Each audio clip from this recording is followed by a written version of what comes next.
Gold prices hit 7-year USD high, virus crisis not a drill, as bond yields sink with stocks and oil. Gold prices retouched last week's 7-year high in US dollar terms Friday, spiking to $1,689 per ounce as global stock markets sank and longer-term interest rates fell to fresh record lows amid the fast worsening outbreak of novel coronavirus. More industrially useful silver meantime struggled at $17.40 per ounce, edging the ratio of gold prices to its cheaper cousin up to new 3-decade records above 96.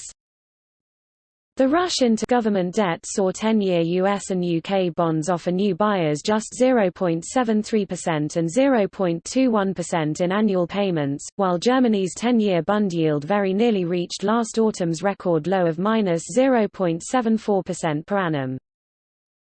European stock markets plunged again, taking their losses from this time last month, to almost 15% in London, Frankfurt, Paris and Milan. Euro gold prices in contrast have risen more than 5%, but the metal today held €70 per ounce below last week's new record of €1,560.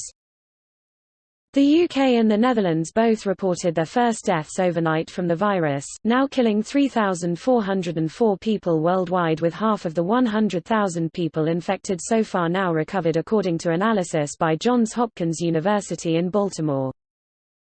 The U.S. Senate yesterday approved $8.3 billion in emergency funds, while French President Macron today urged people not to visit elderly relatives to stop exposing the most vulnerable people to COVID-19. "This is not a drill," said the Director General of the World Health Organization.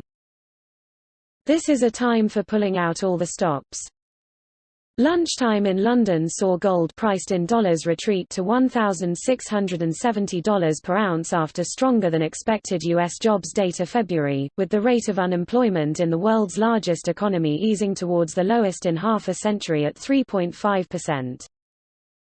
Basis the London PM benchmarking, gold at $1,675 would make this week's gain the strongest dollar rise since March 2016, putting it in the last decade's top 10. Year on year, gold hasn't risen this fast, up more than 25% against the US dollar, since January 2012.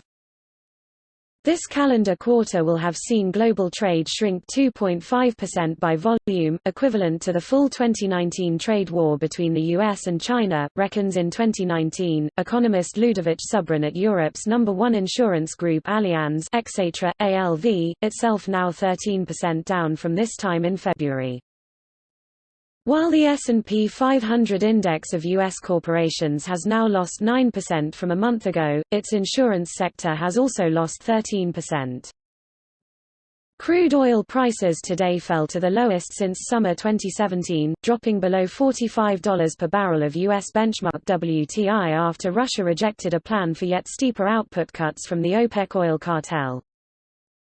Ultimately, a rebound in demand, not supply cuts, will be the necessary catalyst for a sustainable rebound in prices, says U.S. investment bank Goldman Sachs in a note.